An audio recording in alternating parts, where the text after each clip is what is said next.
Hello guys, कैसे हैं आप? उम्मीद करते हैं कि आप सब खैरियत से होंगे। मेरा नाम है मोहम्मद सुहेल। मेरा नाम है रहमान अनवर और मैं मुजफ्फर इकबाल। और भाई देखने जा रहे हैं कराची पोर्ट पर भाई रात को कुछ हमला हुआ है। एक मात्रा में इंडिया से बहुत न्यूज़ें आई हैं और इधर भी काफ़ी हलचल मची रही है। देखते हैं भाई वीडियो कितनी एक सच्चाई है।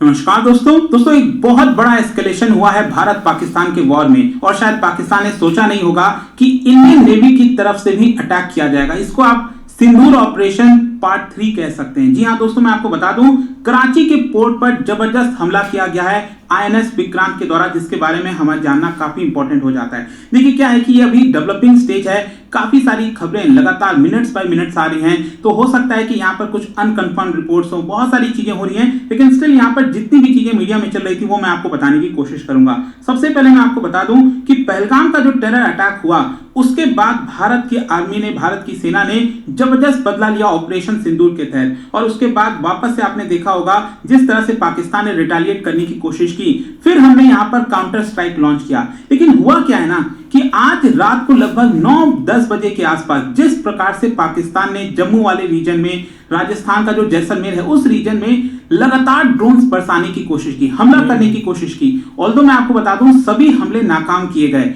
और यहां पर हमारे जितने भी एयर डिफेंस सिस्टम है वो आपका एक्टिवेट हो गए थे। तो कहीं ना कहीं अब जाकर भारत को लगा कि अब समय आ गया है कि पाकिस्तान की तरफ से पूरा हमला कर दिया जाए, और आप देख सकते हो यहाँ पर फाइनली जो फेज 3 है ऑपरेशन सिंदूर का वो स्टार्ट किया गया है बाई आईएनएस विक्रांत। और यहाँ पर आप देख सकते हैं मैप में ये रहा कराची, और यहीं पर बताया जा रहा है कि जबरदस्त तरीके से आईएनएस विक्रांत के द्वारा हमला किया जा रहा है। देखो जब हम आईएनएस विक्रांत की बात कर रहे हैं तो ये भारत का पहला इंडिजीनियस बिल्ड एयरक्राफ्ट कैरियर है। एयरक्राफ्ट कैरियर का मतलब ही यही होता है एक चलता फिरता एयरबेस, जहां पर जो फाइटर जेट्स वगैरह हैं वो लैंड कर सकते हैं, टेक ऑफ कर सकते हैं। मतलब हमें अपना एयरबेस साथ लेकर चलते हैं, और वहां पर जहां पर भी हमें फाइटर जेट्स डिप्लॉय करना पड़े वो हम कर पाएंगे। इसका वेट आप देख सकते हो लगभग 43,000 टन। इसकी जो एयरक्राफ्ट कैपेसिटी है जिसमें 30 से ज्यादा मिग 29 फाइटर जेट्स हैं, कमो हेलीकॉप्टर्स है, कई सारे अनमैन्ड एरियल व्हीकल भी हैं। इसकी जो स्ट्राइक कैपेबिलिटी आप देख सकते हो, इसमें प्रिसीजन मिसाइल प्लेटफॉर्म है हमारे पास, एयर डोमिनेंस जो एयरक्राफ्ट है वो हमारे पास है, जिसके तहत अगर हम कराची को पूरी तरह से खत्म करना चाहें वो आसानी से हो जाएगा। और इसको डिप्लॉय कहां किया गया है? अगेन जो अरेबियन सी है, यहां पर आप देख सकते हो अरेबियन सी में गुजरात कोस्ट के पास इसको डिप्लॉय किया हुआ था।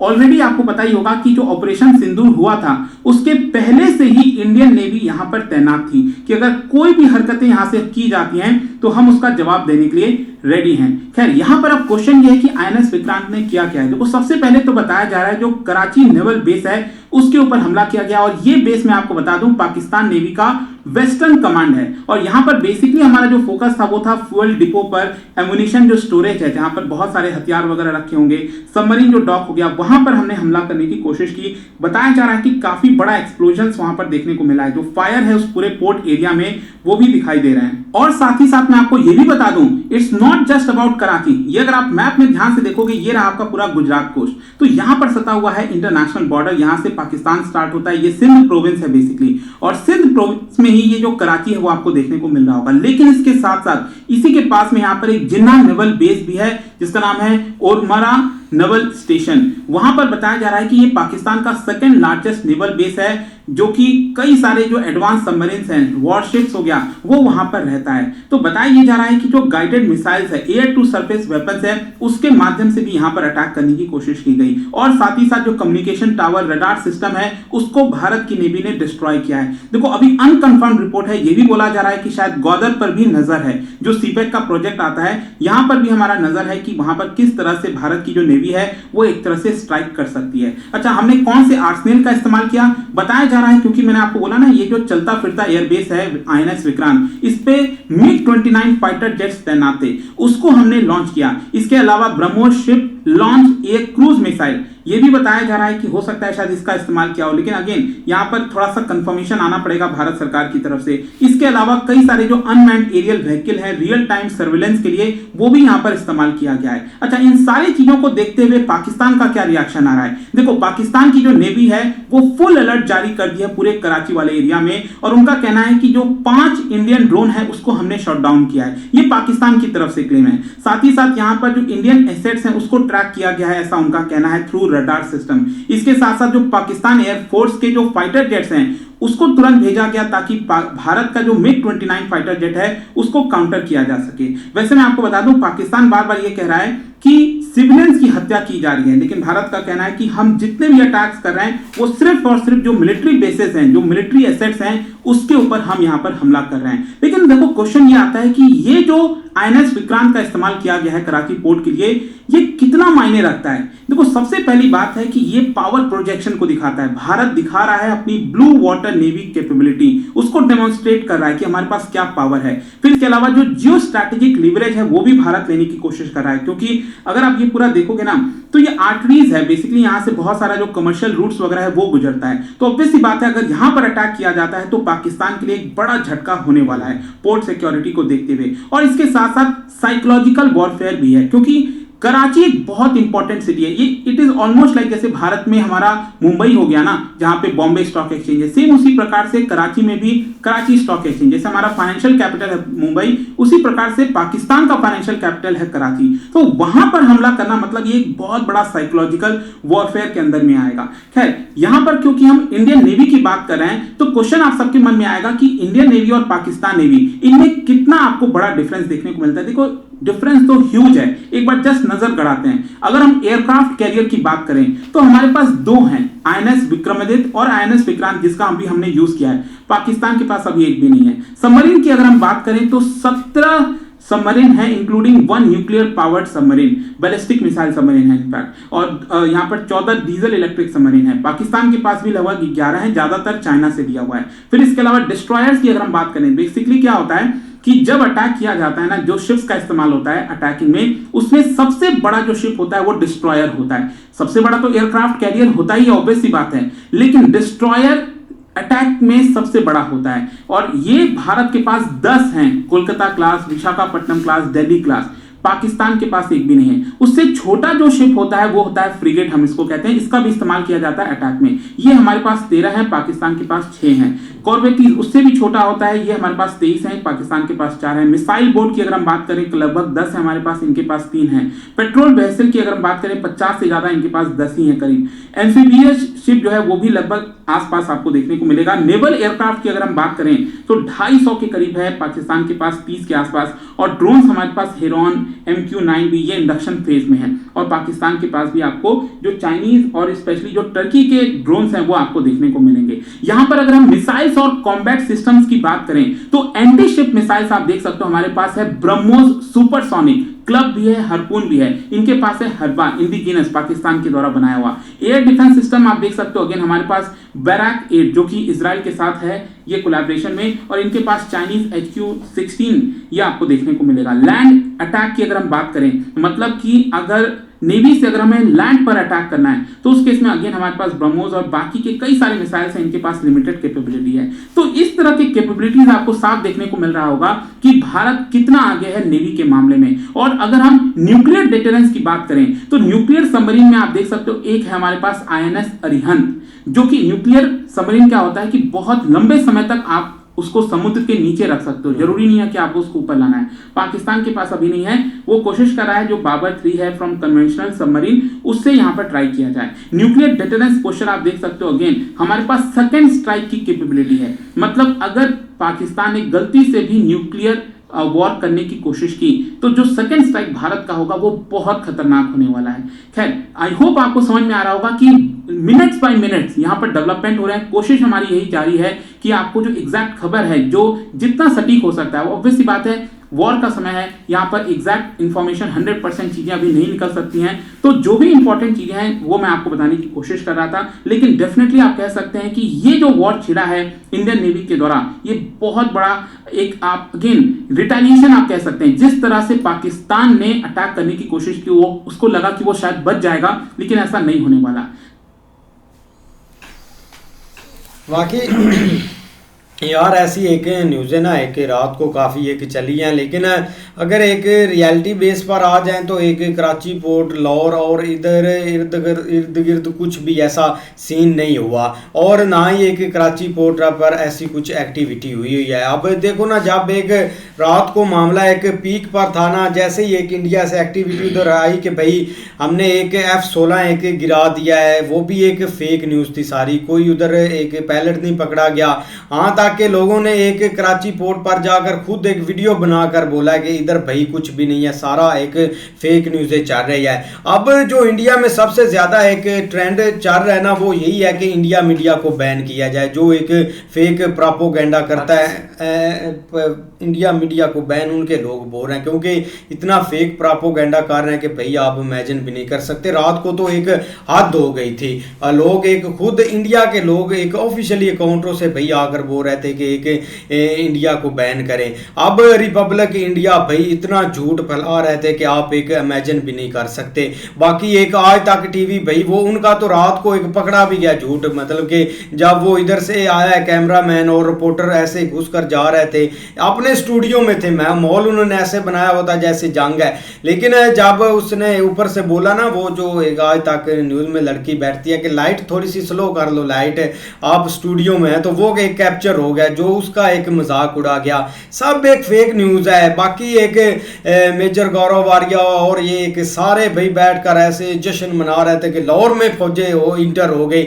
लेकिन जब इधर लाहौर से भाई वीडियो लोगों ने बनाकर भेजी ना कि इधर भाई कुछ भी नहीं है, इधर सब एक नॉर्मल है, आफ्टर ड्रोन इधर एक कुछ भी ना फौजें हुई हैं ना ड्रोन हमला, तो एक खुद ही एक एक्सपोज हो रहे हैं, एक खुद ही एक इतना प्रोपोगेंडा फैला रहे हैं कि लोग खुद इंडिया के लोग आकर भाई ट्विटर पर बोल रहे हैं कि यार इनको बैन करो। क्या है कि ये सिस्टम इधर एक चला हुआ है। इधर एक पाकिस्तान की बात करें तो भाई एक मिनट में ट्रेंड स्टार्ट हो जाता है कि भाई लुधियाना में इन्होंने अमृतसर में अटैक कर दिया, लेकिन बेचारे हमारे वो बैठे हुए हैं, उन्होंने ऑफिशियली आकर बोला कि हमने ऐसा कुछ भी नहीं किया, ये सारा एक फेक प्रोपोगेंडा। तब हमारे मीडिया हैंडल ने भी भाई थोड़ा सा बोल दिया कि हाँ अभी जस्टिफाइज नहीं हुआ, सारी चीज़ें एक फेक चल रही हैं। उधर इंडिया से यार इतना झूठ कैसे आप फैला सकते हैं, मतलब कि INS विक्रांत ने एक कराची पोर्ट एक तबाह कर दिया, एक ऑफिशियली आप आकर बोल रहे हैं और एक आपका मजाक भी एक उड़ रहा है। हाँ, ताकि जो एक इधर होता है भाई उसकी एक न्यूज़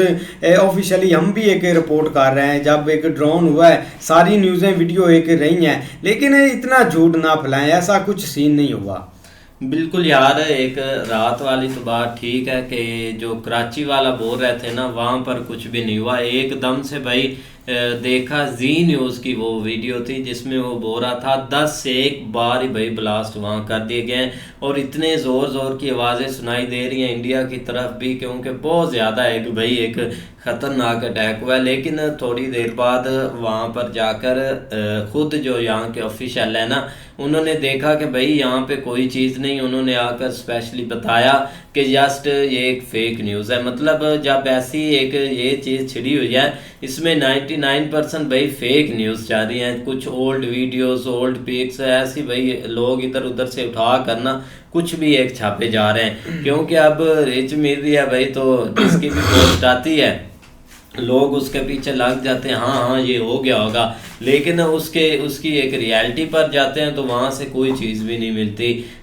ठीक है, एक इंडिया ने अपनी तरफ से किया है, सब कुछ किया, लेकिन इतना नहीं कि जितना भाई एक मीडिया के ऊपर बता रहे हैं। अब रिपब्लिक, जी न्यूज़ और आज तक वाले, इनके ऊपर ये, क्योंकि ये लाइव कवरेज हो रही है और उसमें कुछ भी एक छापा जा रहा है, कुछ भी दिखाया जा रहा है। इधर वाले तो ठीक है, इधर वाले भी यही बोल रहे हैं कि हम कर देंगे ये वो, ये अभी करने पा रहे हैं। अगर इन्होंने भी छोटा मोटा कर दिया ना, इन्होंने भी भाई अपना आ जाना अपने असली मूड में कि हमने ये कर दिया वो कर दिया।